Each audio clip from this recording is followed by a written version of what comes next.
Olá, alunos, alunas, tudo bem com vocês? Nossa aula de hoje é sobre o Renascimento. Sim, o Renascimento.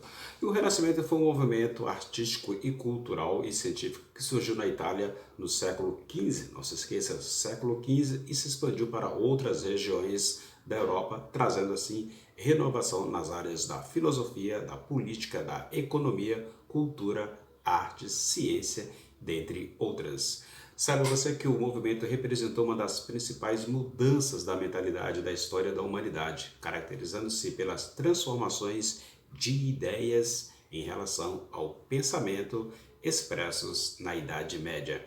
Isso significa o quê? Significa que o Renascimento surgiu numa época de importantes transformações, né, do mundo, faz com que o mundo comece a enxergar, atingindo seu auge no século XVI, a visão que era ali teocêntrica, que enxergava Deus como o centro do universo, estava dando lugar ao pensamento antropocêntrico, que percebia o homem como figura central do universo. Veja aí que sai a figura de Deus e entra a figura do homem como figura universal.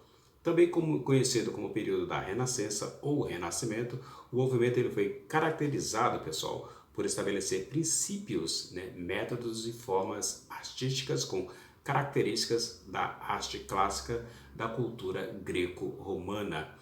Além disso, o Renascimento ele lançou mão de um conjunto de regras matemáticas de desenhos chamadas de técnica da perspectiva, que permitia, né, reproduzir o aspecto real dos objetos em estruturas planas. O Renascimento foi essencial para o abandono das ideias da Idade Média, a Idade das Trevas, a Idade da Escuridão.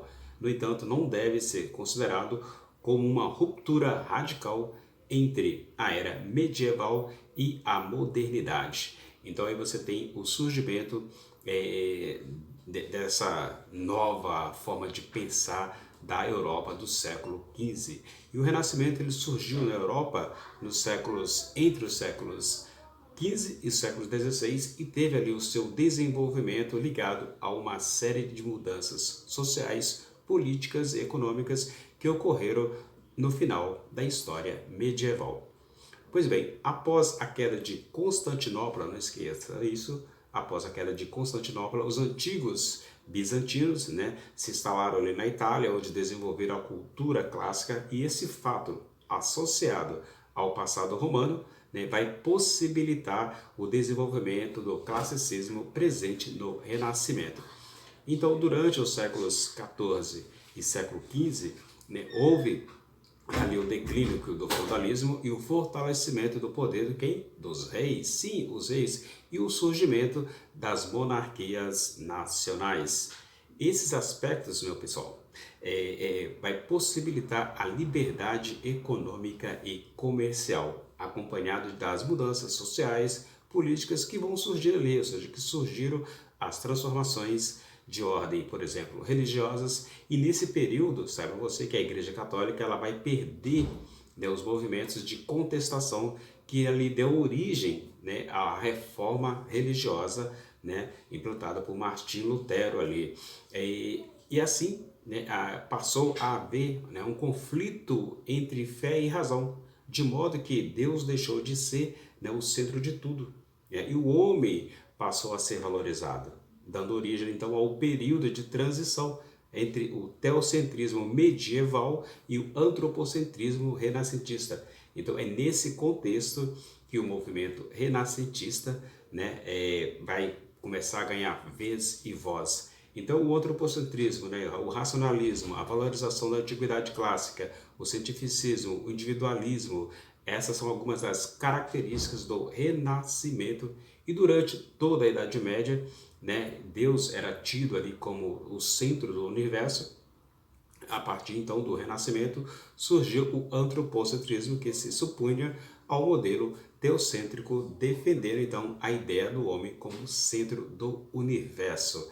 E nesse período, meu caro aluno, aluna, diversos aspectos do ser humano, né, foram valorizados e o homem passou a ter uma posição de destaque. Assim, tornou-se o principal responsável pela condução da história da humanidade. Então, essa ideia foi reforçada sobretudo com as descobertas científicas daquele período. E aí você tem as valorizações da antiguidade clássica, né, que é muito comum observar os traços das obras antigas, nas obras renascentistas, e isso vai se dever ao quê? Aos fatos, ou ao fato dos artistas daquele período, né, defenderem que a arte da arte da Grécia Antiga e da Roma Antiga, né, tinham ali um valor estético, né, e cultural superior ao da arte daquele período medieval. Então, essa influência ela pode ser observada, sobretudo, na escultura. Né? Então, você tem essas características da visão da antiguidade clássica. Uma outra característica que não deve ser esquecida, o humanismo, né? Que é uma característica que se vai destacar pelas obras renascentistas, onde o humanismo vai desenvolver o espírito crítico do ser humano. Né? O homem passou a ser colocado ali no centro do mundo.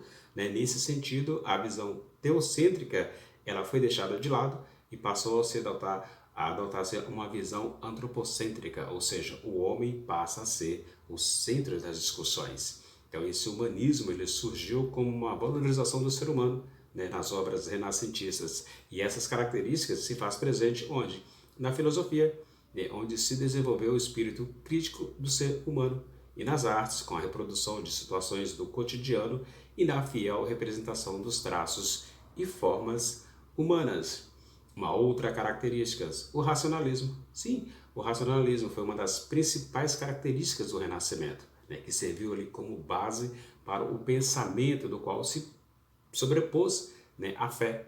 E vai valorizando o quê? Valorizar a experiência empírica e defendendo que há uma explicação para tudo, não mais aceitar as coisas como era até então. Então há uma explicação lógica para tudo, né?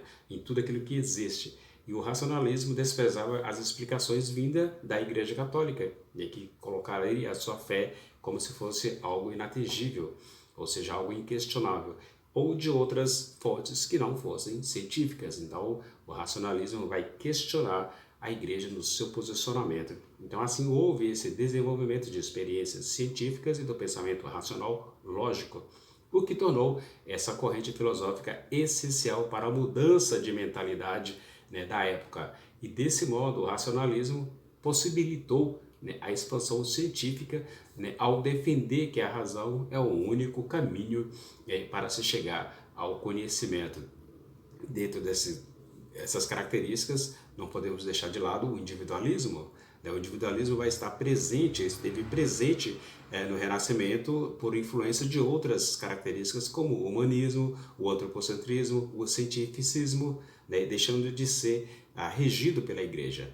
O homem, então, nesse caso, passa a ser guiado pelas suas emoções, de modo que se tornou um ser crítico, né? E responsável por suas ações. O hedonismo, ou busca pelos prazeres, também foi um aspecto que se destacou a predominância do individualismo no Renascimento. E esse individualismo ele foi importante, né, para abrir, né, o diálogo entre Renascimento e burguesia, que ele possuía ali um ímpeto, né, individualista. Assim, os burgueses se interessavam mais pela temática do movimento, de modo que muitos deles financiavam, né, artistas e cientistas surgidos ali por volta do século XIV e do século XVI. Então você tem esse emaranhado com o universalismo que pode ser percebido, né, no campo da educação renascentista, que vai ser legitimada pelos avanços em várias áreas do conhecimento. E essas características podem ser observadas através do quê? Da busca por diversas áreas do saber, né, no período renascentista. E esse período houve a expansão de escolas, universidades, com a inserção de disciplinas que são relacionadas a humanidades na grade curricular dos cursos das universidades daquele período. E aí o cientificismo ele vai abordar diversas questões como o conhecimento que fora fundamentalmente ou fundamental, né, para as mudanças da mentalidade da humanidade naquele período. E essa corrente ela vai dar o início, né, uma busca de conhecimento através das diversas áreas científicas, como, por exemplo, a biologia, a matemática, a física, a química, a astronomia, a botânica, a anatomia, a química, entre outras, né, áreas do conhecimento, que fez com que o Renascimento pudesse ser esse movimento, né, de sair de um período medieval, de um período dominado pela Igreja Católica, e colocar o homem como o centro das questões, o centro das discussões plena, e fez o que fez, né? Ganhando assim, dando uma nova dimensão ao ser humano enquanto tal. E aí você teve dezenas e dezenas de artistas, e um dos mais famosos, não podemos deixar de esquecer, Leonardo da Vinci, que fez, né, coisas maravilhosas que estão até hoje aí, tá bom? Então esse foi um breve resumo do que foi o Renascimento. Legal? Espero ter contribuído, espero ter ajudado você a entender um pouquinho mais este universo chamado Renascimento, tá bom? Obrigado e tchau!